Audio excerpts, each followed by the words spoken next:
நமக்கு தருகிறவராய் இருக்கிற என்ன சொல்லப்படுகிற ஒரு காரியம் பாருங்க. அன்றி ஒரே மனுஷனுடைய கீழ்ப்படியாமையினாலே, யார் இந்த மனுஷன்? நீங்கள் ஆதியாகம புத்தகம் 3ஆம் அதிகாரத்தை திருப்பிக் கொள்வீர்கள் என்று சொன்னார். இந்த 3ஆம் அதிகாரத்திலே எல்லாவற்றையும் படைத்து படைத்து படைத்து படைத்து ஆண்டவர் என்ன பண்ணுகிறார்? ஒரு காரியத்தை செய்து விட்டார். ஏன்? ஒரு மனிதன் இந்த பூமிக்கு பிறப்பிக்க வேண்டும், அந்த மனிதனை உருவாக்க வேண்டும் என்று ஆண்டவர் அருமையாக ஆதாமையும் ஏவாளுக்கும் ஒரே நாளிலே அவர் படைத்தார். ஒரே நாளிலே அவர்களுக்கு திருமணத்தை செய்தார். ஒரே நாளிலே அவர்களுடைய வாழ்க்கையை அவர் செய்தார் என்று வேதம் நமக்கு தெளிவாய் காண்பித்துக் கொடுக்கிறது. என்ன? ஒரே நாளிலே அவருடைய பிறப்பு இருந்தது. ஆகவே ஆதாமிலே இருந்து ஏவாள் எடுக்கப்பட்டார் என்று வேதம் நமக்கு தெளிவாய் சொல்லப்படுகிறது. ஆனால் ஆதாம் என்ன காரியத்துக்காக தேவ சமூகத்திலே இருந்த பொழுதே, ஆனால் ஒரு காரியம் என்ன? பகல்லே குளிர்ச்சியான வேளையிலே ஆண்டவர் ஆதாமோடு பேசிக் கொண்டிருப்பார். எப்படி பேசிக் கொண்டிருப்பார்? ஏனென்றால் ஆண்டவர் தான் அவனுக்கு தாயும் தகப்பனுமாய் இருந்தார். ஆண்டவர் தான் அவனுக்கு சிநேகிதனாய் இருந்தார். ஆண்டவர் தான் அவனுடைய பெரிய ஆளாக இருந்தார், வேற யாரும் இல்லை. ஆகவே இவர்கள் ஆதாம் ஏவாள் ஆண்டவர் இவர்கள் மாத்திரம் தான் இருந்தார்கள் இந்த பூமியிலே நமக்கு தெரியும். ஆகவே என்ன நடக்கிறது? ஆதாம் ஒரு காரியத்துக்கு அவன் கீழ்ப்படியாமல் போய்விட்டான். எல்லா காரியங்களையும் ஆண்டவர் படைத்தார். பாருங்க, அருமையா அந்த படத்தை போடுங்க பார்ப்போம். ஆண்டவர் எல்லா காரியங்களையும் படைத்து அந்த தோட்டத்தை படைத்து ஏதேன் தோட்டத்தை படைத்து ஏதேன் தோட்டத்திலே நடுவிலே அருமையான ஒரு மரத்தை வைத்தார். அந்த மரம் தான் நன்மை தீமை அறியத்தக்கதான ஒரு மரத்தை ஏற்படுத்தினார். ஏன் ஆண்டவர் அந்த காரியத்தை ஏன் அனுமதித்தார் என்று கேட்டால், ஆண்டவர் நமக்கு கொடுப்பார். இந்த உலகத்தினுடைய காரியத்தை நமக்கு கொடுத்திருக்கிறார், ஆவிக்குரிய வாழ்க்கையை நமக்கு கொடுத்திருக்கிறார். எதை சூஸ் பண்ண வேண்டுமோ, எதை தீர்மானித்து வாழ வேண்டுமோ அந்த காரியத்தை, அந்த இருதயத்தை ஆண்டவர் நமக்கு கொடுத்திருக்கிறார். இவ பாருங்க, ஆதாம் ஏவாளுடைய வாழ்க்கையை நாங்கள் பார்ப்போம் என்று சொன்னால் எல்லா காரியங்களுமே அவருடைய வாழ்க்கையில இருந்தது. ஆனால் ஆண்டவர் நல்ல நல்ல விருட்சங்களை கொடுத்தார், நல்ல கனிகளை கொடுத்தார், நல்ல வாழுகிறதுக்கு தேவையான காரியங்களை ஆண்டவர் ப்ரிப்பரேஷன் பண்ணி அவர்கள் வாழுகிறதுக்கு, குடும்பமாய் வாழுகிறதுக்கு எல்லா காரியங்களுமே ஆண்டவர் படைத்து அவர்களை உருவாக்கினார் என்று வேதம் சொல்லுகிறது.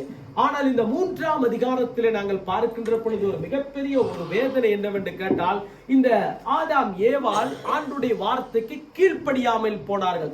இதை தான் அப்போஸ்தலனாகிய பவுல் எங்கே எழுதுகிறார்? ரோமருக்கு எழுதுகிறார், ரோமர் நிருபத்தில். ஏன்? அங்கே ஆதியாகமம் 3ஆம் அதிகாரத்தில் அவர்கள் கீழ்ப்படியாமல் போனபடியால் என்ன நடக்கிறது? அவர்கள் ஆசீர்வாதத்தை இழந்து போனார்கள், சமாதானத்தை இழந்து போனார்கள், சத்துருடைய பேச்சுக்கு அவர்கள் செவி கொடுத்தார்கள். ஆனால் வேதம் சொல்லுகிறது, தேவ சத்தத்துக்கு கீழ்ப்படுகிறவர்கள், தேவ சத்தத்துக்கு செவி கொடுக்கிறவர்களை நான் கவனித்து பார்ப்பேன் என்று வேத வசனம் நமக்கு காண்பித்து கொடுக்கிற. அப்ப தேவ வசனத்துக்கு இவர்கள் செவி கொடுக்காதபடியால், சத்துருக்கு செவி கொடுத்தபடியால் என்ன நடக்குது? இவர்கள் கீழ்ப்படியாமையின் பிள்ளைகளாய் மாறிவிட்டார்கள். ஏன்?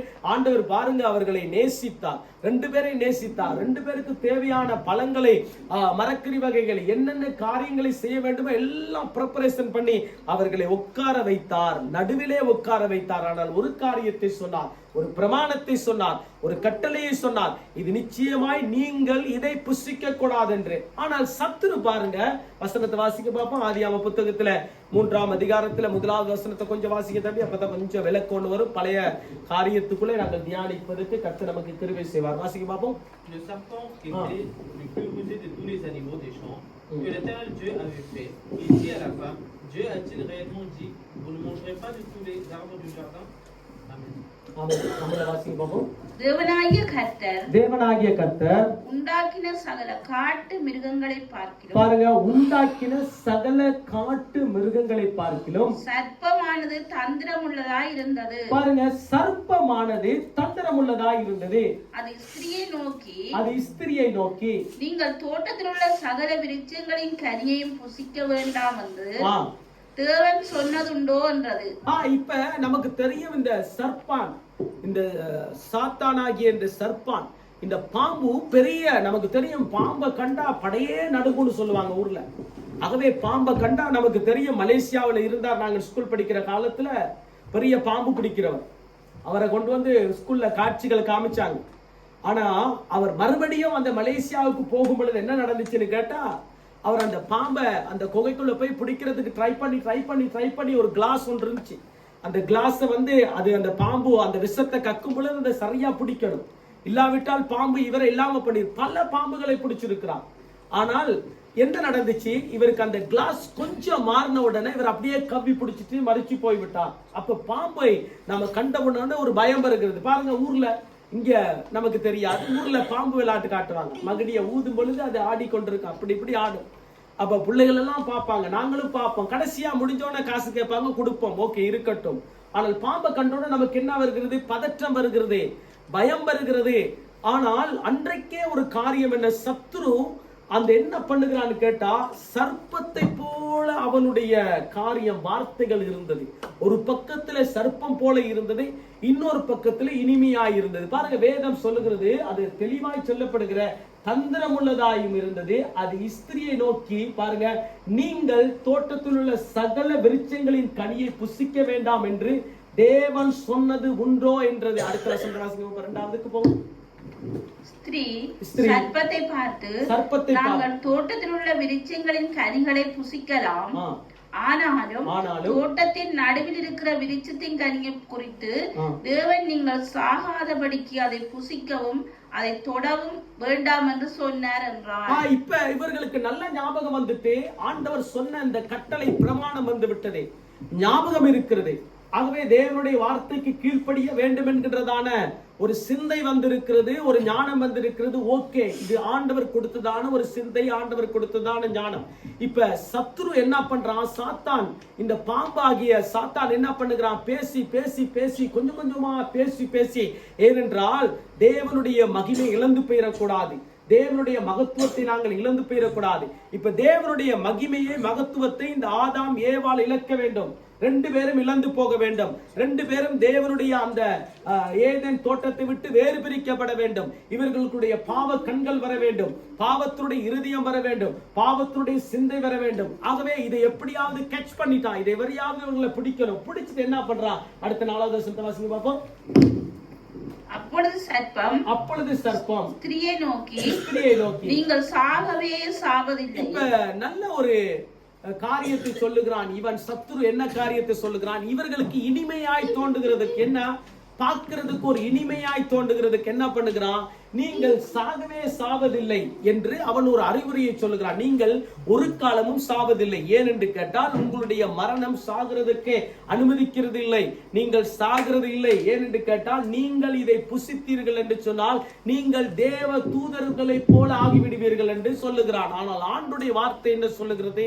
நீங்கள் இதை புசிக்க கூடாது, இந்த நன்மை தீமை அறியத்தக்கதான இந்த கனியை நீங்கள் புசிக்க கூடாது என்று சொன்னவுடனே சத்துரு இதை பார்த்து பார்த்து பார்த்து எப்படியாவது இந்த குடும்பத்தை ஒண்ணுமில்லாம பண்ணணும், எப்படியாவது இந்த குடும்பத்தை கீழே தள்ளணும், தேவனுடைய பிரசன்னம் இல்லாமல் போகணும், தேவனுடைய மகிமை இல்லாமல் போகணும், தேவனுக்கும் இவர்களுக்கும் இல்லதான அந்த உறவு இல்லாமல் போக வேண்டும், துண்டிக்கப்பட வேண்டும் என்று சத்துரு ரொம்பவும் வகை தேடி வகை தேடி. ஆகவே தான் புதிய ஏற்பாட்டில் சொல்லப்படுகிற ஒரு காரியம் என்ன என்று கேட்டால், யாரை விழுங்கலாம் என்று சத்துரு கட்சிக்கிற ஒரு சிங்கத்தை போல வகை தேடி திரிகிறார் என்று. ஆனால் அன்றைக்கே அவன் திரிந்தது மாத்திரமல்ல, இவர்களை அப்படியே விழுங்கி விட்டான் என்று வேதத்திலே நாங்கள் காணக்கூடியதா இருப்பாருங்க. அடுத்த வசனம் வாசிங்க பாப்போம். நீங்கள் இதை புசிக்கும் நாளிலே, நீங்கள் இதை புசிக்கும் நாளில் நீங்கள் இதை புசிக்கும் நாளிலே உங்கள் கண்கள் திறக்கப்படும் என்றும், கண்கள் திறக்கப்படும் என்றும், நீங்கள் நன்மை தீமை அறிந்து தேவர்களைப் போல் இருப்பீர்கள் என்றும் தேவன் அறிவார் என்றது. இப்ப என்ன, ரொம்ப நமக்கு தெரியும், பொய்க்கு பிதா சத்ரு, பொய்க்கு பிதாவே அவன் தான். இப்ப பொய்ய சொல்றான், நீங்க இப்படி ஆகிருவீங்க, தேவ தூதர்களை போல ஆகிருவீங்க, நீங்கள் என்ன, உங்களுடைய கண்கள் திறக்கப்படும். ஏனென்றால் இது என்ன கண் சொல்லப்படுகிறது?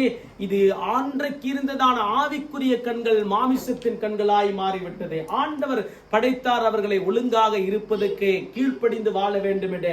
ஆனால் இவர்களோ என்ன நடந்துச்சு? சத்துருனுடைய சத்தத்துக்கு கீழ்ப்படிந்து என்ன பண்ணிட்டார்கள்? இவருடைய வாழ்க்கை ஒரு அந்தகேடு உள்ள ஒரு வாழ்க்கை, அந்தரங்கமான ஒரு பாவத்தை செய்து, ஆகவே இருளான ஒரு வாழ்க்கைக்குள்ள போய்விட்டார்கள். ஏன் இவருடைய வாழ்க்கை எப்படியாய் மாறிவிட்டது? மாமிசத்தினுடைய கண்கள் திறக்கப்பட்டது, ஆவியின் கண்கள் மூடப்பட்டது. இதைதான் அப்போஸ்தலனாகிய பவுல் சொல்லுகிறார். ஒருவருடைய அந்த கீழ்ப்படியாமையினாலே எல்லாரும் பாவம் செய்தார்கள், ஒருவருடைய கீழ்ப்படிதலினாலே எல்லாரும் நீதிமான்களாக்கப்பட்டார்கள். அதுதான் இயேசு கிறிஸ்து 2வது ஆதாமாக இந்த பூமியிலே வந்ததை குறித்து வேதம் நமக்கு தெளிவாய் சொல்லுகிறது. அப்ப ஒருவருடைய கீழ்ப்படிதல் யார்?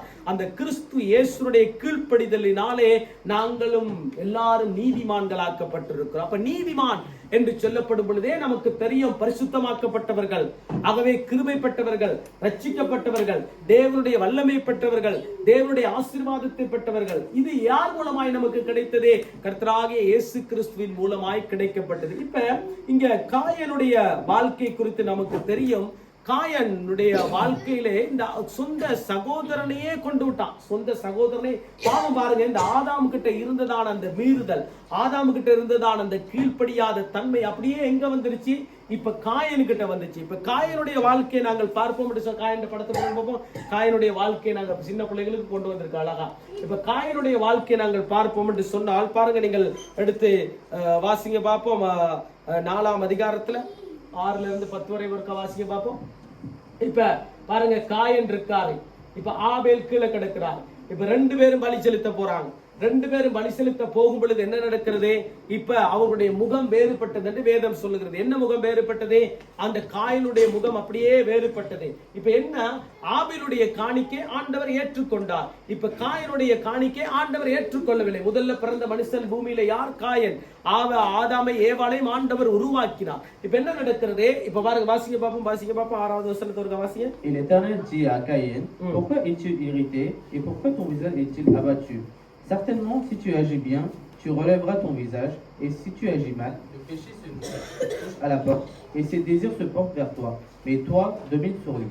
Cependant, Caïn adressa la parole à son frère Abel, mais comme il était dans le champ, Caïn se jeta sur son frère Abel et le tua. அப்பொழுது கர்த்தர் காயனை நோக்கி உனக்கு ஏன் எரிச்சல் உண்டாயிற்று? இப்ப ஆண்டவர் பார்த்து ஒரு காரியத்தை சொல்லுகிறார். என்னவென்று கேட்டால், பரலோகத்திலிருந்து ஆண்டுடைய சத்தம் வெளிப்படுகிறது. இப்ப என்ன பண்றார்? ஏற்கனவே ஆதாம் கீழ்ப்படியாமையினுடைய பிள்ளைகளாய் மாறிவிட்டார். ஏவாள் கீழ்ப்படியாத பிள்ளைகளாய் மாறி 2 பேருமே சேர்ந்து செய்ததான பாவம், 2 பேருமே சேர்ந்து செய்ததான மீறுதல். அப்ப என்ன நடக்கிறது? அதே காரியத்துக்குள்ள யார் வந்து விட்டார்? காயன் வந்து விட்டான். காயன் வந்தவுடன் என்ன நடக்கிறது? 2 பேருக்கும் தர்க்கம். ஆபேலுக்கும் காயனுக்கும் ஒரே போராட்டம், ஒரே பிரச்சனை. என்னுடைய காணிக்கை அவர் ஏற்றுக்கொள்ளவில்லை, உன்னுடைய காணிக்கை ஏற்றுக்கொண்டார். 2 பேருக்கும் போராட்டம், பிரச்சனைகள் வரும்பொழுது என்ன நடக்கிறது? வேதம் சொல்கிறது, அப்பொழுது கர்த்தர் காயனை நோக்கி உனக்கு ஏன் எரிச்சல் உண்டாயிற்று? அடுத்த வாசிக்கு பார்ப்போம். உன் முகநாடி ஏன் வேறுபட்டது? உன்னுடைய முகம் ஏன் வேறுபட்டது? அடுத்தது, நீ நன்மை செய்தால் மேன்மை இல்லையோ? நீ நன்மை செய்தாய் மேன்மை இல்லையே? நீ நன்மை செய்யாதிருந்தால் பாவம் வாசல்படியில் படுத்திருக்கும், அவன் ஆசை உன்னை பற்றி இருக்கும், நீ அவனை ஆண்டு கொள்ளுவாய் என்றார். காயின் தன் சகோதரனாகிய ஆபேலோட பேசினான். அவர்கள் வயல்வெளியில் இருக்கும் சமயத்தில் காயின் தன் சகோதரனாகிய ஆபேலுக்கு விரோதமாய் எழும்பி அவனை கொலை செய்தான். பாருங்க, இவ்வளவு பெரிய ஒரு பாவம் பண்ணிட்டான்னு கேட்டா, அப்படியே சொந்த சகோதரனே கொலை செஞ்சுட்டான். இப்ப நீங்க நினைக்க கூடாது, இன்னைக்கு தானே இதெல்லாம் நடக்குது, அன்றைக்கே இது நடந்துச்சு. இன்னைக்கு தானே ஒரு சொத்து பிரச்சனை வந்துட்டா, அது சகோதரியா இருக்கலாம், சகோதரனா இருக்கலாம், தகப்பனா இருக்கலாம், மகனா இருக்கலாம், கணவனா இருக்கலாம், மனைவியா இருக்கலாம். அது இன்றைக்கு நம்ம பார்க்கிறதுக்கு கண்களுக்கு ஒரு வேலை ஆச்சரியமா இருக்கலாம். இது அன்றைக்கே இருந்துச்சு. இயேசு கிறிஸ்துவனுடைய, அதாவது அந்த காலத்திலே இருந்தது. எப்பொழுது வானத்தையும் பூமியை படைத்து கொஞ்ச நாட்களுக்குள்ளே இது ஆரம்பிக்கப்பட்டதான ஒரு காரியம் தான் இன்றைக்கும் நடக்கிறது. இப்ப காயன் ஆபேலை கொலை செய்து விட்டான். கொலை செய்ததுக்கு என்ன காரணம்? அவனுக்குள்ள இருந்ததான எரிச்சல், அவனுக்குள்ள இருந்ததான கீழ்ப்படியாமை தன்மை, அவனுக்குள்ள இருந்ததான பொறாமை, அவனுக்குள்ள இருந்ததான அந்த கீழ்ப்படியாத தன்மை. ஆண்டுடைய சத்தத்துக்கு செவி கொடுக்க முடியல, ஆண்டுடைய சத்தத்தை ஏற்றுக்கொள்ள முடியல. ஏன்? அவனுக்கு மாமிசத்தின் கண்கள் தான் திறக்கப்பட்டிருந்தது. ஆனால் புதிய ஏற்பாட்டின் காலத்திலே பார்ப்பீர்கள் என்று சொன்னால், லூக்கா எழுதின சுவிசேஷம் 24ஆம் அதிகாரத்தை எடுங்க பார்ப்போம். லூக்கா எழுதின சுவிசேஷம் 24ஆம் அதிகாரத்துல 30வது வசனத்தையும் 31வது வசனத்தை வாசிங்க பார்ப்போம். Pendant qu'il était à la table avec eux, il prit le pain et après avoir rendu grâce, il le rompit et le donna. Alors leurs yeux s'ouvrirent et ils le reconnurent, mais il disparut de devant. Et ils se dirent l'un à l'autre, notre cœur ne brûlait-il pas au-dedans de nous lorsqu'il nous parlait en chemin et nous expliquait les Écritures? Amen. இப்ப நமக்கு தெரியும் இந்த சம்பவம். லூக்கா எழுதின சுவிசேஷம் 24ஆம் அதிகாரத்துல இது எம்மாவூர் சீசர்கள் 2 பேர்கள் இயேசு கிறிஸ்துவோடு நடந்து போகிறாங்க. நடந்து போகும் பொழுது இயேசு கிறிஸ்து மரித்து உயிர் தெழுந்த பிறகு இந்த பூமியில இருக்கும் பொழுது நடந்த சம்பவம் நமக்கு தெரியும். ஆகவே சீசர்களும் எம்மாவூர் சீசர்கள் இயேசு கிறிஸ்துவோடு நடந்து போகிறார்கள். நடந்து போகும் பொழுது ஒரு காரியம் நடக்குது. இந்த காரியத்தை குறித்து நமக்கு தெரியும். ஆகவே இதை குறித்து ஏற்கனவே நான் பேசியிருக்கிறேன். ஆனால் இதில் முக்கியமான ஒரு காரியம் என்னவென்று கேட்டால், இயேசு கிறிஸ்து இவர்களோடு பேசிக் கொண்டு இருக்கும் பொழுது இவருடைய வாழ்க்கை எப்படியா இருந்தது? இவருடைய கண்கள் மறைக்கப்பட்டிருந்தது. இயேசுவோட தான் இருந்தார்கள், இயேசுடைய சீசர்கள் தான். ஏன் இவர்களுடைய மாமிசத்துடைய கண்கள் தான் இருந்துச்சு, ஆவிக்குரிய கண்கள் அவர்களுக்கு கிடைக்கப்படவில்லை. இப்ப ஆவிக்குரிய கண்கள் கிடைக்கிறதுக்காக என்ன நடக்கிறது? இயேசு கிறிஸ்துவை வருந்தி கேட்டுக்கொள்கிறார்கள். நீ எப்படியெல்லாம் பேசுறியே, நீ இவ்வண்ணமாய் பேசுகிறீரே என்று அவர்களுக்கு ஒரு சந்தோஷம் வந்துச்சு, சமாதானம் வந்துச்சு. இயேசுவை வருந்தி கேட்டுக்கொண்டார்கள், நீர் இன்றைக்கு ராத்திரியிலே எங்களோடு தங்கும் என்று. ஆனால் தங்கும் பொழுது ஒரு காரியம் நடக்கிறது. பாருங்க, வாசிங்க பார்ப்போம். அவர்களோடு அவர் பந்தி இருக்கையில் அவர் அப்பத்தை எடுத்து, இப்ப அப்பத்தை எடுத்து ஆசீர்வதித்து அவர்களுக்கு கொடுத்தார். அதை பிட்டு அவர்களுக்கு கொடுத்தார். எப்பொழுதுமே இயேசு கிறிஸ்து ஒரு காரியத்தை செய்வார் என்னவென்று கேட்டால், எந்த ஒரு பொருளா இருந்தாலும் அவர் நேரடியாக அப்படியே ஜெபித்து அதை ஆசீர்வதித்தார். 5 அப்பங்கள் 2 மீன்கள் அவர் ஜெபித்து தான் கொடுத்தார், நமக்கு தெரியும். 7 மீன்களை ஜெபித்து தான் கொடுத்தார் என்று நமக்கு தெரியும். அப்ப என்ன நடக்கிறது? அவர்களை பந்தி இருக்க பண்ணி என்ன பண்றாரு? அப்பத்தை எடுத்து ஆசீர்வதித்து அதை பிட்டு அவர்களுக்கு கொடுத்தார். அடுத்தது, அப்பொழுது அவர்களுடைய கண்கள் திறக்கப்பட்டு, இப்ப பாருங்க, இவருடைய கண்கள் திறக்கப்பட்டது. எங்கே திறக்கப்பட்டது? எம்மாவூருடைய சீசர்கள். ஏன் அதுக்கு முன்ன அவர்கள் கண் தெரியாதா? கண் தெரியும். ஆனால் அவர்களுக்கு என்ன கண் இருந்துச்சு? மாமிசத்தின் கண்கள் இருந்துச்சு, பாவத்தின் கண்கள் இருந்துச்சு, அக்கிரமத்தின் கண்கள் இருந்துச்சு. ஆகவே அவர்களுக்கு உலகத்தினுடைய கண்கள் தான் இருந்துச்சு. எதை செய்தாலுமே மாமிசத்தின்படி அவர்கள் செய்யத்தக்கதான அந்த கண்கள் இருந்தது. ஆனால் இயேசுவானவர் அவர்களோடு கூட இணைந்து செயல்பட்ட பிறகு என்ன நடக்கிறது? அவர்களுடைய கண்கள் திறக்கப்பட்டது. பாருங்க, அவருடைய கண்கள் எங்கே? இந்த கண் எங்கே மூடப்பட்டது? இது மாமிசத்தின் கண்கள் மூடப்பட்டது. ஆகவே இவர்களுக்கு ஆவியின் கண்கள் திறக்கப்பட்டது. இது எங்க? இங்க ஏதான் தோட்டத்தில் என்ன நடந்துச்சு? அங்கே ஆதாமுடைய கண்ணும் ஏதாவளுடைய கண்ணும் என்ன பண்ணுது? அப்படியே சத்துரு மறைச்சிட்டான். உலக காரியங்களை காட்டி, உலக சிற்றின்பங்களை காட்டி, நான் அப்படியே காமிச்சு என்ன நடந்துச்சு? அப்படியே அவருடைய ஆவிக்குரிய கண்களை மறைச்சிட்டு மாமிசத்தின் கண்கள் வெளிப்பட்டது. ஆனால் இங்கே இயேசு கிறிஸ்து சீசர்களுக்கு என்ன மாதிரியான காரியத்தை செய்கிறார்? அவர்களுக்கு அங்க என்ன பண்ணுகிறார்? ஆவிக்குரிய கண்களை ஆண்டவர் திறந்திருக்கிறார். இன்றைக்கு நம்முடைய ஆவிக்குரிய கண்கள் ஒவ்வொரு நாளிலும் திறக்கும் என்று சொன்னால், ஒவ்வொரு நாளிலும் ஆவிக்குரிய கண்களுக்குள்ளே நாம் இருப்போம் என்று சொன்னால், நம்மை சத்துரு குருடாக்க முடியாது, நம்ம இருளுக்குள்ள கொண்டு போக முடியாது. ஆகவே இது ஒரு முக்கியமான ஒரு காரியமா இருக்கு. இப்ப பாருங்க, வேதம் சொல்லுகிறது. அடுத்த வசனத்தை வாசிக்க பாப்போம். மறைந்து போனார்கள். அடுத்த வசனத்தை வாசிக்க, அவரை அறிந்தார்கள், உடனே அவர் அவர்களுக்கு மறைந்து போனார். அப்பொழுது அவர்கள் ஒருவர் நோக்கி, வழியிலே அவர் நம்முடனே பேசி வேத வாக்கியங்களை நமக்கு விளங்க காட்டின பொழுது நம்முடைய இருதயம் நமக்குள்ளே கொழுந்து விட்டு எரியவில்லையா என்று இப்ப வழியில வரும் பொழுது வேத வார்த்தையெல்லாம் சொல்லிக்கொண்டே தான் வருகிறார். ஆனால் அப்ப இல்லாத ஒரு காரியம் அவர்களுக்கு ஆவிக்குரிய கண்கள் திறக்கப்பட்ட பொழுது ஒரு மகிழ்ச்சியாய் அமைந்தது. ஆகவே ஒன்று நாம் கற்றுக்கொள்ள வேண்டிய ஒரு காரியம் என்னவென்று கேட்டால், ஒருவனுடைய கீழ்ப்படியாமையினாலே, இப்ப ஆதாமுடைய கீழ்ப்படியாமையினாலே எல்லாரும் பாவம் செய்து தேவ மகிமை இழந்து போனார்கள். ஒருவராகிய கிறிஸ்து இயேசுவின் நிமித்தம் அவர் கீழ்ப்படிந்தபடியால் கடைசி வரை மரண பரியந்தம் அவர் சிலுவையிலே அடிக்கப்படுகிறதுக்கு ஒப்பு கொடுக்க நாள் மற்றும் அவர் என்ன பண்ணுறாரு? அவர் பிதாவுடைய சித்தத்துக்கு கீழ்ப்படிந்து இருந்தபடியால் தான் நாங்கள் எல்லாரும் நீதிமான்கள் ஆக்கப்பட்டிருக்கிறோம். அப்ப நாங்கள் எல்லாரும் நீதிமான்கள் ஆக்கப்பட்டிருக்கிற பொழுதுதான் நீங்கள் எடுத்து வாசிப்பீர்கள் என்று சொன்னால், ஆதியாகம புத்தகத்திலே 26ஆம் அதிகாரத்தை கொஞ்சம் நீங்க ஆபிரகாமுடைய சம்பவத்துக்கு போனீங்கன்னு சொன்னா, இந்த 2வது வசனத்திலிருந்து கூட வாசிக்கலாம். 26ஆவது அதிகாரத்துல 2வது வசனத்திலிருந்து வாசிக்க பார்ப்போம். L'Éternel lui apparut et dit, ne descends pas en Égypte, demeure dans le pays que je te dirai. Séjourne dans ce pays-ci, je serai avec toi et je te bénirai, car je donnerai toutes ces contrées à toi et à ta postérité, et je tiendrai le serment que j'ai fait à Abraham, ton père. கர்த்தர் அவனுக்கு தரிசனமாகி, நீ எகிப்துக்கு போகாமல் நீ எகிப்துக்கு போகாமல் நான் உனக்கு சொல்லும் தேசத்திலே குடியிரு. நான் உனக்கு சொல்லும் தேசத்திலே குடியிரு. இந்த தேசத்திலே வாசம் பண்ணு. நீ தேசத்திலே வாசம் பண்ணு. நான் உன்னுடனே கூட இருந்து உன்னை ஆசீர்வதிப்பேன். நான் உனக்கும் உன் சந்ததிக்கும் இந்த தேசங்கள் யாவையும் தந்து உன் தகப்பனாகிய ஆபிரகாமுக்கு நான் இட்ட ஆணையை நிறைவேற்றுவேன். ஆபிரகாம் என் சொல்லுக்கு கீழ்ப்படிந்து என் விதிகளையும் என் கற்பனைகளையும் என் நியமங்களையும் என் பிரமாணங்களையும் கை கொண்டபடியினால் நான் உன் சந்ததியை வானத்தின் நட்சத்திரங்களைப் போல பெருக பண்ணி உன் சந்ததிக்கு இந்த தேசத்தை யாவையும் தருவேன். உன் சந்ததிக்குள் பூமியில் உள்ள சகல ஜாதிகளும் ஆசீர்வதிக்கப்படும் என்றார். இப்ப இந்த சம்பவம் யாருக்கு சொல்லப்படுகிறது? ஈசாக்குக்கு சொல்லப்படுகிறது. இது முதல்ல யாரு?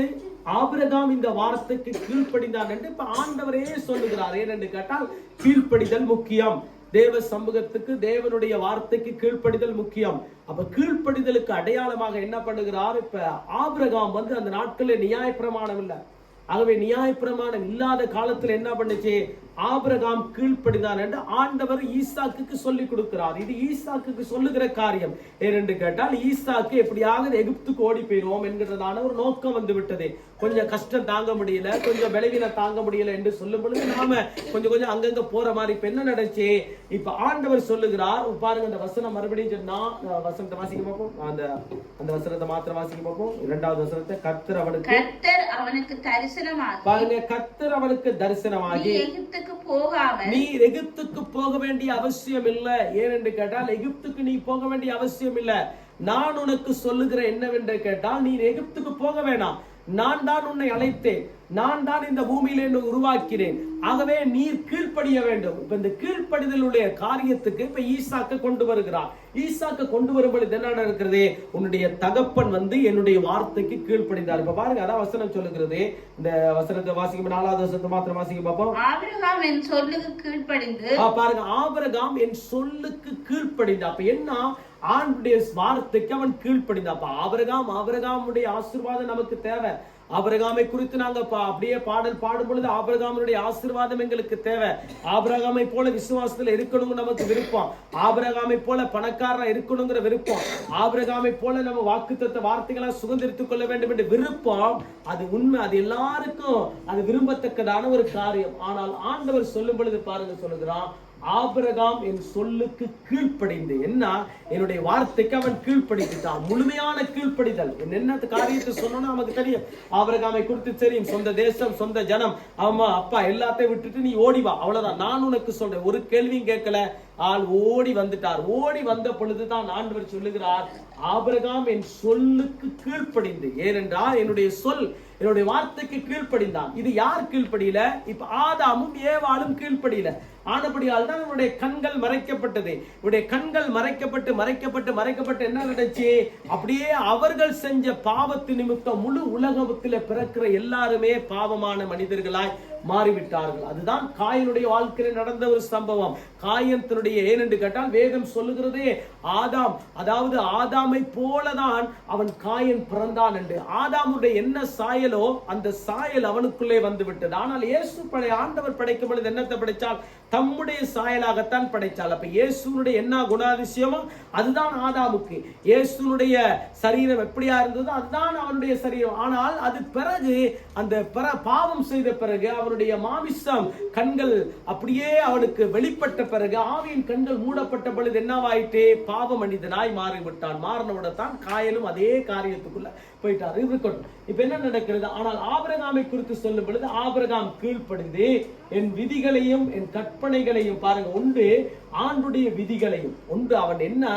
ஆண்டவர் சொன்ன அந்த காரியம், ஆண்டவர் இப்படி தாப்பா நீ போகணும், இந்த மாதிரி தான் நீ கடைப்பிடிக்கணும், இந்த காரியத்துல தான் நீ செவி கொடுக்கணும், இந்த காரியத்தை தான் நீ முக்கியப்படுத்தணும் சொல்லும் பொழுதே இது விதிமுறைகள். இப்ப வாழ்க்கையில ஒரு விதிமுறை இருக்குது. இப்படிதான் நம்முடைய வாழ்க்கை. காலையில எழும்பின உடனே இதுதான் ஒரு விதிமுறை. ஸ்கூலுக்கு போகணும், வேலைக்கு போகணும், படிக்கணும். ஆகவே நம்முடைய வாழ்க்கையில விதிமுறை ஒன்று இருக்கிறது. அந்த விதிமுறை இல்லாட்டி என்ன நடக்கும்? நாம எப்ப எப்பனாலும் எலும்பலாம், எப்பனாலும் முகத்தை கழுவலாம், எப்பனாலும் குளிக்கலாம், எப்பனாலும் உடுப்ப மாத்தலாம். இது விதிமுறைக்கு அல்ல. ஆனால் நம்முடைய வாழ்க்கை காலை கடமைகளை முடிக்கிறதுக்கு, நம்முடைய வாழ்க்கையை தொடங்குகிறதுக்கு காலையில் எழும்பினவுடன் என்ன செய்ய வேண்டும் ஒரு விதிமுறை இருக்கிறது. இந்த விதிமுறையை நாங்கள் கீழ்ப்படிந்து செய்கிற பொழுதுதான் அந்த நாள் எப்படியாப்பட்ட ஒரு நாளாயிருக்கும், ஆசீர்வதிக்கப்பட்ட ஒரு நாளாயிருக்கும். அந்த நாள் எப்படியாப்பட்ட ஒரு நாளாயிருக்கும், நன்மை நிறைந்த ஒரு நாளாயிருக்கும். நமக்கே ஒரு சந்தோஷமா இருக்கும்.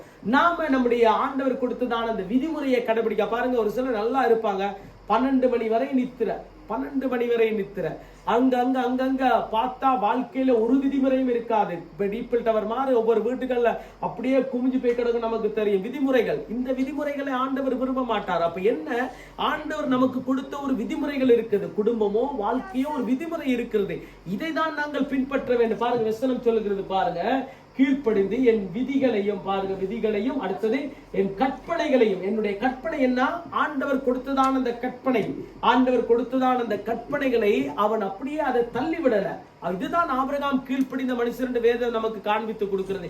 என்ன கற்பனைகளை ஆண்டவர் கொடுத்தாரோ அதை பின்பற்றினார். ஆபிரகாமுக்கு ஆண்டவர் சொன்ன கற்பனைகள், நீர் என்னதான் சேவிக்கணும், எனக்கு தான் நீர் உடன்படிக்கை பண்ண வேண்டும், நீர் என்னோடு கூட இருக்க வேண்டும், எனக்கு பலி செலுத்த வேண்டும், எனக்கு ஆராதனை செலுத்த வேண்டும், என்னென்ன காரியங்களை செய்ய வேண்டுமோ அந்த கட்டளைகள். அப்ப யாரும் ஈசாக்க பலி கொடுக்கிறதுக்கு அந்த கற்பனைகள் எல்லாவற்றுக்கும் என்ன நடந்துச்சு, ஆண்டவருடைய சமூகத்திலே அவன் தடுமாறவில்லை, தளரவில்லை. அடுத்து என்ன, நியமங்களையும் என் பிரமாணங்களையும் கை கொண்டபடியினால். எத்தனை காரியங்கள் இதெல்லாம் கை கொண்டபடியால் என்ன, அடுத்த வசனத்தை வாசிக்க பார்ப்போம். கை கொண்டபடியினால் அடுத்தது, நான் உன் சந்ததியை வானத்தின் நட்சத்திரங்களைப் போல பெருக பண்ணி, நான் உன் சந்ததியை வானத்து நட்சத்திரங்களைப் போல பெருக பண்ணி, உன் சந்ததிக்கு இந்த தேசங்கள் யாவையும் தருவேன், இந்த தேசங்கள் யாவையும் தருவேன், உன் சந்ததிக்குள் பூமியில் உள்ள சகல ஜாதிகளும் ஆசீர்வதிக்கப்படும். பாருங்க, பூமியிலே சகல ஜாதிகளும் ஆசீர்வதிக்கப்படும். ஏனென்றால் உனக்குள்ளதான் அந்த ஆசீர்வாதம் வர வேண்டும்.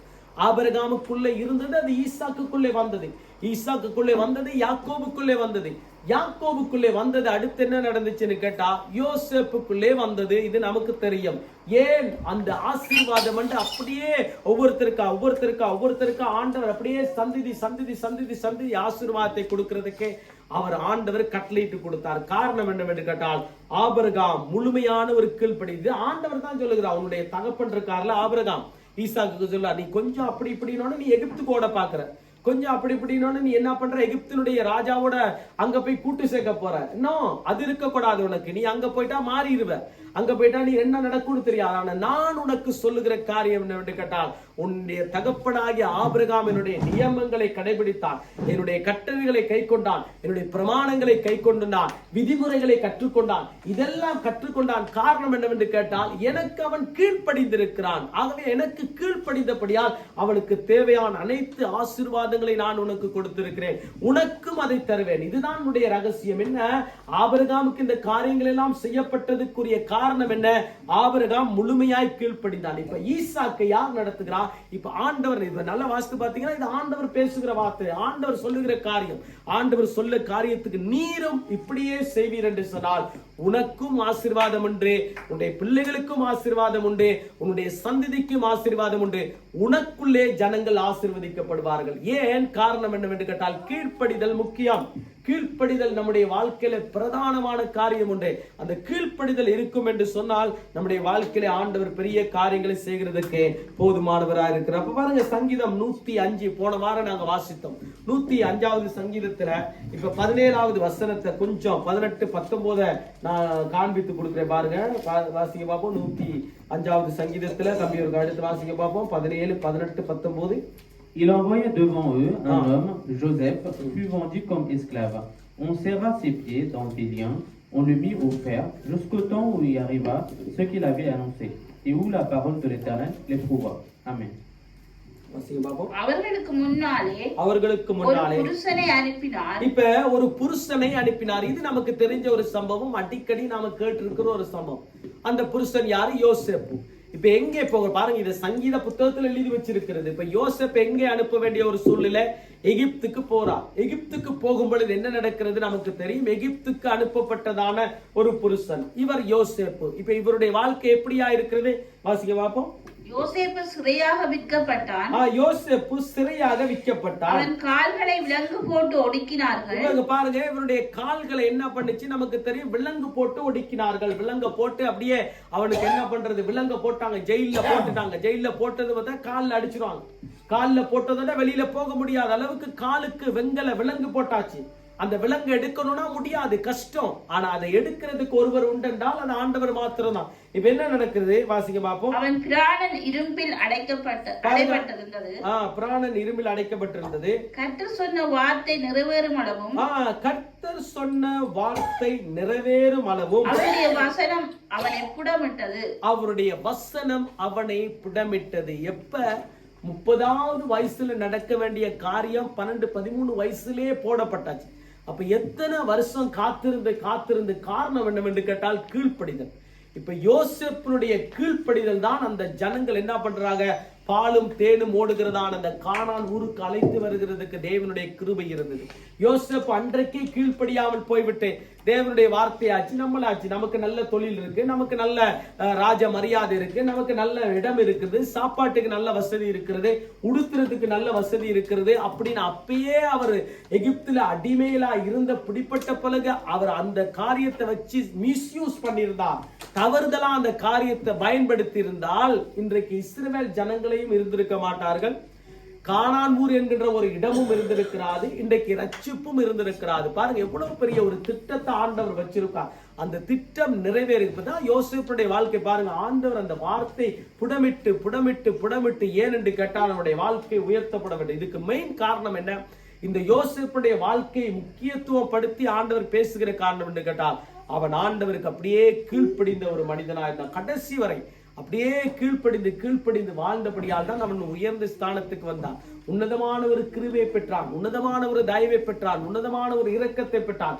காரணம் என்னவென்று கேட்டால் அவன் கீழ்ப்படிந்தான், ஆண்டுடைய பிரமாணங்களுக்கு கீழ்ப்படிந்தான். வேதம் சொல்லுகிறது ஆபிரகாம் தன் பிள்ளைகளுக்கு பிரமாணங்களை கற்றுக் கொடுத்தான். நிச்சயமாய் அந்த பிரமாணம் யோசேப்புக்கு இருந்துருச்சு. ஆனபடியால் தான் அந்த பிரமாணம், அந்த நியமங்கள் எல்லாவற்றையும் யோசேப்பு கற்றுக்கொண்டபடியால் தான் நினைக்கிறான். மனம் தளர்ந்து போகவில்லை. அவருடைய ஆவிக்குரிய கண்கள் திறக்கப்பட்டே இருந்தது.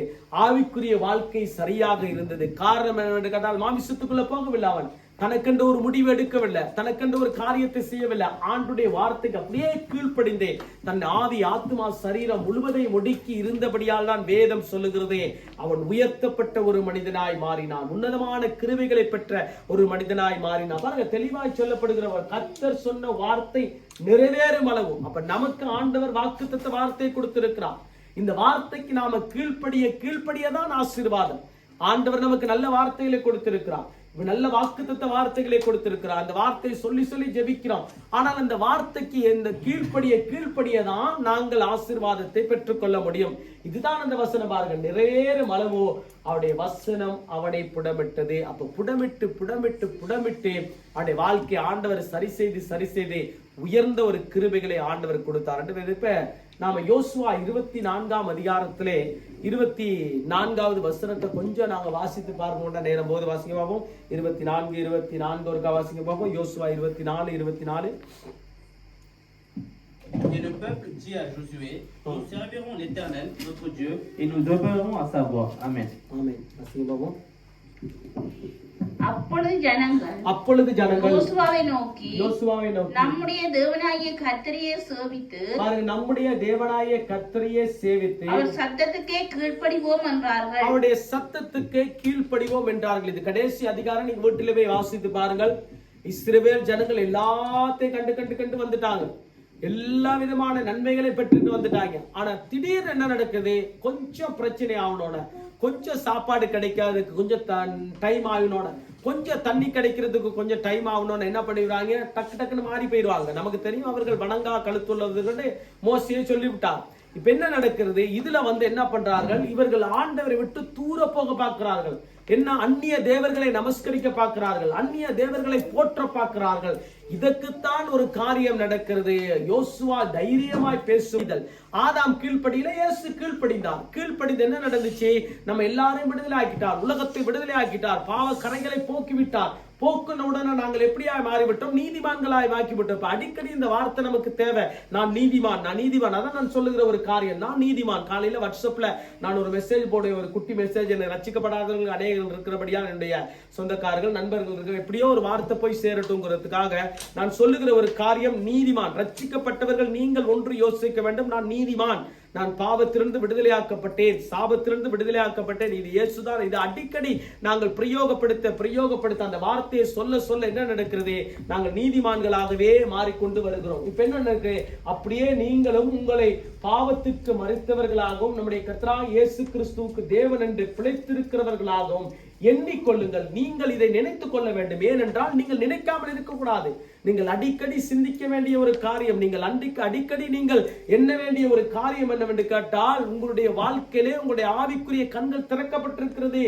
நீங்கள் ஆசீர்வாதத்தின் பிள்ளைகளாய் மாற்றப்பட்டிருக்கிறீர்கள், ஆபிரகாமுடைய சந்ததியாய் மாற்றப்பட்டிருக்கிறீர்கள். ஏன்? நீங்கள் ஆபிரகாம் கீழ்ப்படிந்தார், என்னுடைய நியாயங்களை கற்றுக்கொண்டார், அந்த வார்த்தைக்கு செவி கொடுத்தார். நீங்களும் என்னுடைய வசனத்துக்கு செவி கொடுத்தீர்கள், கீழ்ப்படிந்தீர்கள்.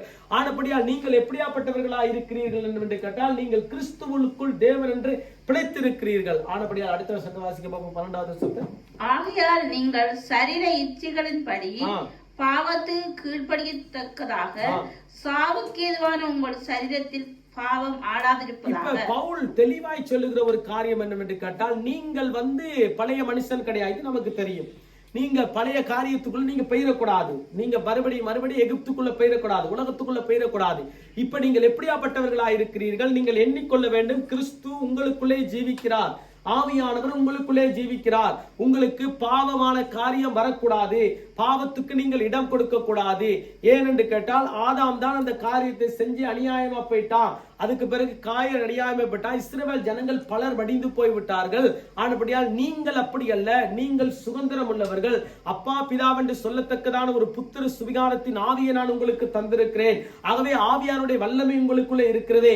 மாமிசத்தின் கண்கள் கிடையாது, மாமிசத்தின் கண்கள் உங்களுக்கு வெளிப்படக்கூடாது, மாமிசத்தினுடைய இருதயம் வெளிப்படக்கூடாது.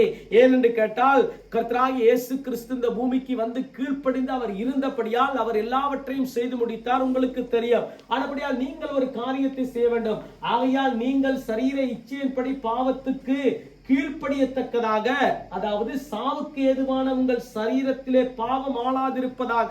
நமக்கு தெரியும், இன்றைக்கு நல்லா தெரியும், கொரோனாவை பார்க்கிற இப்ப கேன்சர் கூடிட்டு யார கேட்டாலுமே 100க்கு எத்தனையோ விதமான பேர், கிட்டத்தட்ட நான் நினைக்கிறேன் 100க்கு 50 விதமான பேருக்கு கேன்சர். இலங்கையிலும் அதே பிரச்சனை தான். ஏதோ ஒரு ரீதியில கேன்சர் வந்து விடுகிறது, ஏதோ விதவிதமான நோய்கள் வந்து விடுகிறது. ஏன்?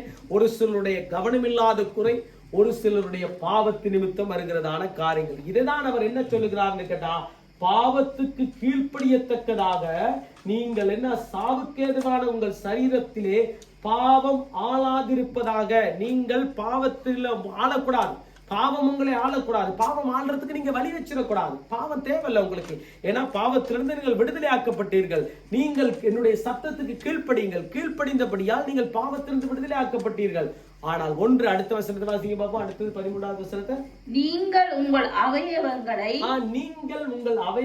அநீதியின் ஆயுதங்களாக பாவத்துக்கு ஒப்புக்கொடாமல். நீங்க பாருங்க, அதாவது எவ்வளவு தெளிவா சொல்லியிருக்கான். அவயங்களை அநீதியின் ஆயுதங்களுக்கு பாவத்துக்கு ஒப்புக்கொடாமல் உங்களை மரித்தோரிலிருந்து பிழைத்திருக்கிறவர்களாக தேவனுக்கு ஒப்பு கொடுத்து உங்கள் அவயவங்களை நீதிக்குரிய ஆயுதங்களாக தேவனுக்கு ஒப்பு கொடுங்கள். இப்ப என்ன பண்றாரு? இப்ப பவுல் சொல்லுகிறார், நீங்கள் உங்களுடைய வாழ்க்கை நீங்கள் உங்கள் அவயங்களை அநீதியின் ஆயுதங்களாக பாவத்துக்கு ஒப்பு கொடுக்க கூடாது. நீங்கள் அருமையான ஒரு ஆலோசனை கொடுக்கிறார். இந்த காரியத்துக்கு நீங்கள் ஒப்பு கொடுக்க கூடாது. நீங்கள் எப்படியாப்பட்டவர்களாய் மாறிவிட்டீர்கள்? கீழ்ப்படியின் பிள்ளைகளாய் மாறிவிட்டீர்கள். நீங்கள் ஆபிரகாமின் சந்ததி என்றால் கீழ்ப்படிதலின் பிள்ளைகள். நீங்கள் ஈசாக்கின் சந்ததி என்றால் நீங்கள் கீழ்ப்படிதலின் பிள்ளைகள். ஆகவே இயேசு கிறிஸ்துடைய சந்ததி என்றால் நீங்கள் கீழ்ப்படிதலின் பிள்ளைகள். ஆவிக்குரியவர்கள் என்று சொன்னால் நீங்கள் ஆவிக்குரிய கண்கள் உள்ளவர்கள், ஆவிக்குரிய இருதயம் உள்ளவர்கள், ஆவிக்குரிய சிந்தை உள்ளவர்கள். உங்களுக்கு கீழ்ப்படிதல் முக்கியம். ஆகவே கீழ்ப்படிதல் இருந்தால்தான் உங்களுக்கு ஆசீர்வாதம், கீழ்ப்படிதல் இருந்தால்தான் நன்மை. ஆகவே கீழ்ப்படிதல் உள்ள பிள்ளைகளாய் இருக்கிறதால நீங்கள் உங்களுக்கு ஒரு நல்ல ஒரு காரியத்தை சொல்கிறேன். நீங்கள் உங்கள் அவயங்களை அநீதியின் ஆயுதங்களாக பாவத்துக்கு ஒப்பு கொடுக்க கூடாது. அதை நீங்கள் ஒப்பு கொடுத்திடக்கூடாது. ஆனால் உங்களை மரித்தோரிலிருந்து பிழைத்திருக்கிறவர்களாக தேவனுக்கு ஒப்பு கொடுத்து உங்கள் அவயங்களை நீதிக்குரிய ஆயுதங்களாக தேவனுக்கு ஒப்பு கொடுங்கள். தெளிவாய் சொல்லுகிறார். என்று கேட்டால் உங்களுடைய அவயங்கள், உங்களுடைய ஆவி, ஆத்துமா, சரீரம் முழுவதையும் நீதிக்குரியதாய் இருக்கட்டும். அது தேவனுடைய நீதிக்குரியதாய் இருக்கட்டும், தேவனுடைய கிருபைக்குள்ளதாய் இருக்கட்டும், தேவனுடைய ஆசீர்வாதத்துக்குள்ளா இருக்கட்டும். 14வது ஆசீர்வாதம் முடியும். 14வது, நீங்கள் நியாயப்பிரமாணத்துக்கு கீழ்ப்பட்டிராமல், நீங்கள் நியாயப்பிரமாணத்துக்கு கீழ்ப்பட்டிராமல் கிருபைக்கு கீழ்ப்பட்டிருக்கிறபடியால், கிருபைக்கு கீழ்ப்பட்டிருக்கிற பாவம் உங்களை மேற்கொள்ள மாட்டாது, பாவம் உங்களை மேற்கொள்ள மாட்டாது. இப்ப எல்லாம் தெளிவா சொல்லப்படுகிற ஒரு காரியம் என்ன, பாவம் உங்களை மேற்கொள்ளுகிறதுக்கு நோ சான்ஸ், நோ சந்தர்ப்பம் இல்ல. ஏனென்று கேட்டால் நீங்களா வாசலை திறந்தாதான். ஆனால் ஆண்டவர் சொல்லுகிற காரியம் என்னவென்று கேட்டால், ஆனால் அது வாசல் திறக்கிறதுக்கு இடம் கொடுக்காத அளவுக்கு என்ன நடக்கிறது, நீங்கள் நியாயப்பிரமாணத்துக்கு கீழ்ப்பட்டிராமல் கிருபைக்கு கீழ்ப்பட்டு இருக்கிறபடியால் பாவம் உங்களை ஒரு காலமும் மேற்கொள்ள முடியாது. ஏனென்று கேட்டால் கிருபை இருக்கிறது. என்னத்துக்கு கிருபை இருக்கிறது? அடிக்கடி பாவம் செய்யறதுக்கா? இல்ல. கிருபை குறித்து பவுல் பேசிக்கொண்டே வருகிறார். பாவம் செய்யறதுக்கா? இல்ல. அக்கிரமம் செய்யறதுக்கா? இல்ல. செஞ்ச பாவத்தை மறுபடியும் ரீகண்டிஷன் செஞ்சு செய்யறதுக்கா? இல்ல. என்னத்துக்குன்னு கேட்டா கிருபை உங்களுக்கு தேவை. சத்தியத்திலே வாழுகிறதுக்கு கிருபை தேவை, சத்தியத்தை கடைபிடிக்கிறதுக்கு கிருபை தேவை, இயேசுவின் உபதேசங்களுக்கு கீழ்ப்படிந்து வாழுகிறதுக்கு உங்களுக்கு கிருபை தேவை. யாராவது 4 பேர் ஏதாவது சொல்லிட்டா அது தாங்கிறதுக்கு கிருபை தேவை. அப்படிதான் சொல்லும் உலகம், அப்படிதான் நமக்கு தெரியும். உலகத்துல உள்ளவங்களுக்கு நம்மளை பிடிக்காது. எப்படி பிடிக்காதுன்னு கேட்டா, நாம இது பெலன்னு சொன்னா பிடிக்காது, இது வேதத்துக்கு புறம்பான காரியம் சொன்னா பிடிக்காது. ஆனால் அவர்கள் பிடிக்காததுக்காக நாங்கள் வாழ முடியாது. வேதம் சொல்லுகிறது, உங்களுக்கு இந்த ஆசீர்வாதம் தேவை என்று சொன்னால் நீங்கள் கீழ்ப்படிந்துதான் ஆக வேண்டும். ஆபிரகாமுடைய ஆசீர்வாதம் தேவையா? கீழ்ப்படிங்க. உங்களுக்கு செழிப்பின் ஆசீர்வாதம் தேவையா? என்னுடைய வார்த்தைக்கு கீழ்ப்படிங்க. உங்களுக்கு சுகம் தேவையா? கீழ்ப்படிங்க. உங்களுக்கு படிப்பு தேவையா? கீழ்ப்படிங்க. என்னுடைய வார்த்தைக்கு நீங்க கீழ்ப்படிங்க. கீழ்ப்படிஞ்சாதான் உங்களை மேன்மை உள்ளவனாக மாற்றுவேன். அப்ப ஆண்டவர் சொல்லுகிற ஒரு காரியம் என்னவென்று கேட்டால், வசனம் சொல்லுகிறது, பாவம் உங்களை மேற்கொள்ள மாட்டாது. ஏனென்று கேட்டால் கிருபை உங்களுக்கு இருக்கு, அது போதும். கிருபை உங்களை தாங்கும், அது போதும். ஐயோ என்னால முடியல ஆண்டவரே, இதை சமாளிக்க முடியல, இந்த பிரச்சனை, இந்த போராட்டத்தை சமாளிக்க முடியல, இந்த பாவத்தை மேற்கொள்ள முடியல ஆண்டவரே, உடைய கிருபை எனக்கு போதும், உடைய கிருபை எனக்கு தாராளம், உடைய கிருபை தான் என்னை நடத்தணும். அந்த கிருபை ஆபிரகாமுக்கு கொடுத்தீர் அல்லவா, ஈசாக்கு கொடுத்தீர் அல்லவா, யாக்கோபுக்கு கொடுத்தீர், யோசேப்புக்கு கொடுத்தீர், ஏன் எங்களுக்கு தரமாட்டீர்? அந்த கிருபை இருந்தாதான் நாங்கள் பாவத்தை மேற்கொள்ளுகிறதுக்கு போதுமானது என்று உடைய வசனம் சொல்லுகிறது. ஆனபடியால் ஆண்டவரே நாங்கள் கீழ்ப்படுகிறதுக்கு ஆண்டவரே உடைய கிருபையும் எங்களுக்கு தேவை.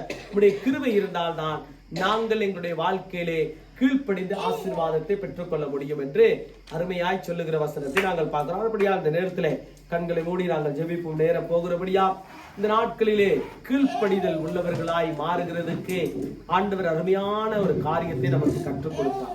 ஒன்று, ஆதாம் ஏவாளுடைய கீழ்ப்படிதல் இல்லாததினாலே அவர்கள் பாவம் செய்தார்.